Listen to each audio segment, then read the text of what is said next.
FIR నమోదై 50 రోజులవుతున్నా ACB విచారణ ముందుకు సాగడం లేదు. ఫార్ములా ఈ కార్ రేస్ వ్యవహారంపై ఏసీబీ అధికారులు డిసెంబర్ 19న ఎఫ్ఐఆర్ నమోదు చేయగా అదే రోజు మాజీ మంత్రి కేటీఆర్ హైకోర్టును ఆశ్రయించారు. అలాగే జనవరి 25న యూకేకు చెందినటువంటి ఎఫ్ఈఓ సంస్థ సీఈఓకు నోటీసులు మెయిల్ చేయగా 4 వారాల సమయం కావాలంటూ ఏసీబీ అధికారులకు ఎఫ్ఈఓ సంస్థ సీఈఓ రిటర్న్ మెయిల్ చేశారు. అయితే ఈ వ్యవహారంలో నిధులు ట్రాన్స్ఫర్ అయిన ఎఫ్ఈఓ సంస్థ ప్రమేయంపై ఏసీబీ దూకుడుగా వ్యవహరించడం లేదన్న విమర్శలు వినిపిస్తున్నాయి. మరింత సమాచారాన్ని ఫీల్డ్ రిపోర్ట్ ద్వారా అందిస్తారు మా ప్రతినిధి Kumar. Over to you. Thank you Chandu. తెలంగాణలో సంచలనం సృష్టించిన ఫార్ములా ఈ కార్ రేస్లో ఎఫ్ఐఆర్ నమోదయ్యి ఇప్పటికీ 50 రోజులు అయితే పూర్తవుతుంది. కానీ ఇప్పటి వరకు కూడా ఫార్ములా ఈ కార్ రేస్ విచారణ ఇంకా ముందుకు వెళ్ళలేదనే చెప్పచ్చు.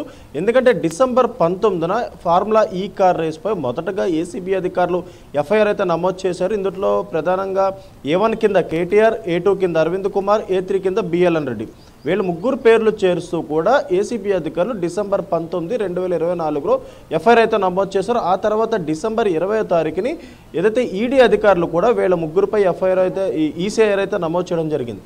ఆ తర్వాత ఎప్పుడైతే ఈ ఎఫ్ఐఆర్ ఫైల్ అయిందో అప్పట్లో ఏదైతే అసెంబ్లీ సెషన్స్ నడుస్తున్న నేపథ్యంలోని కేటీఆర్ హైకోర్టును ఆశ్రయించారో. హైకోర్టులో ఏదైతే ఈ కేసుకు సంబంధించి ముందస్తు బెయిల్ మంజూరు కోసం కూడా చాలా ప్రయత్నాలు అయితే చేశారు. కానీ ఏదైతే హైకోర్టులో చుక్కెదురైన తర్వాత ఇటు A1 KTR, A2 Arvind Kumar, A3 BLN Reddy వీళ్ళ ముగ్గురికి కూడా ఏసీబీ అధికారులు నోటీసులు జారీ చేసి ముగ్గురిని ఒక్కొక్క రోజు అయితే విచారించారు. అలాగే ఈడీ అధికారులు కూడా ముగ్గురిని కూడా ఒక్కొక్క రోజు అయితే విచారించారు.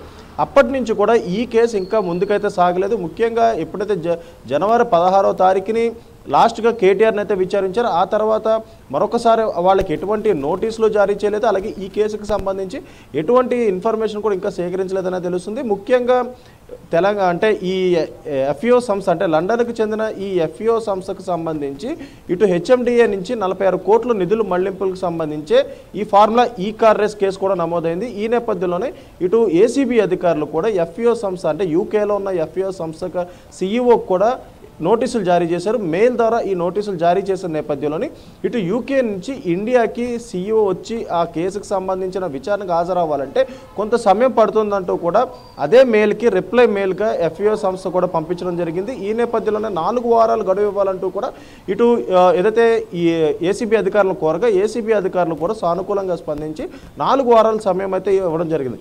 కానీ ఈ కేసుకు సంబంధించి ఏదైతే హెచ్ఎండిఏకి సంబంధించిన 46 కోట్ల నిధులు మళ్లింపులు అంటే ముఖ్యంగా ఏదైతే మనీ లాండరింగ్ కావచ్చు, ఫెమా చట్టాల ఉల్లంఘన కావచ్చు, అలాగే ఇటు కేబినెట్ ఆమోదం పొందకుండా ఈ అమౌంట్లన్నీ పంపించారు. కాబట్టి ఇటు ఏసీబీ అధికారులు కేసు అయితే నమోదు చేశారు. మొదటగా 2022 నుంచి కూడా ఎప్పుడైతే ఫార్ములా ఈ కార్ రేసుకు సంబంధించి చర్చ మొదలైందో 2024లో నిర్వహించాల్సిన సీజన్ 10 ఫార్ములా ఈ కార్ రేస్ అంటే అప్పటి వరకు కూడా 2023 అగ్రిమెంట్ జరిగింది. 2023 అగ్రిమెంట్ వచ్చేసి 2024లో నిర్వహించాల్సిన అగ్రిమెంట్ కూడా అప్పటికే జరగడం, అలాగే అప్పటి అగ్రిమెంట్ అవ్వగానే ఎఫ్ఈఓ సంస్థకి హెచ్ఎండిఏ నుంచి 46 కోట్ల నిధులు మళ్లించారు. అది కూడా కరెన్సీ కన్వర్ట్ చేసి మళ్లించడంతో కూడా హెచ్ఎండిఏకి అధిక భారం పడింది. ఈ నేపథ్యంలోనే తెలంగాణలోని కాంగ్రెస్ గవర్నమెంట్ ఎప్పుడైతే హయాంలోకి వచ్చిందో ఈ ఫార్ములా ఈ కార్ రేసుకు సంబంధించి ఈ నిధుల దుర్వినియోగం సంబంధించి విచారణ చేపట్టాలంటూ కూడా ఇటు మున్సిపల్ శాఖ అధికారులకు ఆదేశాలు జారీ చేసిన నేపథ్యంలో ఇటు మున్సిపల్ శాఖ అధికారులు కూడా ఇటు ఏసీబీ అధికారులు కూడా ఆశ్రయించారు. ఈ నేపథ్యంలోనే ఎఫ్ఐఆర్ కూడా నమోదైంది. మొదటగా విడత వచ్చేసి ముగ్గురిని కూడా ఈడీ అధికారులు, ఏసీబీ అధికారులు ఒక్కొక్క రోజైతే విచారించారు. ఇప్పుడు మరొకసారి నోటీసులు ఇచ్చి విచారిస్తామంటూ కూడా ఇటు ఏసీబీ అధికారులు, ఈడీ అధికారులు కూడా చెప్పడం జరిగింది. కానీ ఇప్పటి వరకు కూడా వాళ్ళకి ఎటువంటి నోటీసులు కూడా జారీ చేయలేదు. కేవలం ఏదైతే ఎఫ్ఈఓ సంస్థకైతే నోటీసులు జారీ చేశారు. ఎఫ్ఈఓ సంస్థ ప్రతినిధులు వచ్చి ఈ విచారణకు హాజరైతే అసలు ఫార్ములా ఈ కార్ రేసుకు సంబంధించి ఎలాంటి ఒప్పందాలు అంటే 2023లో నిర్వహించిన ఫార్ములా ఈ కార్ రేస్ ఒప్పందం 2022లో జరుపుకున్నారు. దానికి సంబంధించి విచారణ చేస్తారు. అలాగే 2024లో నిర్వహించాల్సిన ఫార్ములా ఈ కార్ రేస్కి సంబంధించి 2023లోనే ఒప్పందం కాదుకున్నారు. కాబట్టి దీనికి సంబంధించి కూడా విచారణ అయితే చేపడతారు. ఫార్ములా ఎఫ్ఈఓ సంస్థ ఇక్కడికి వచ్చి విచారణ హాజరైన తర్వాత మరొకసారి వీళ్ళందరికీ కూడా నోటీసులు ఇచ్చి విచారించే అవకాశం అయితే ఉంది. Chandu. Right Kumar, thank you.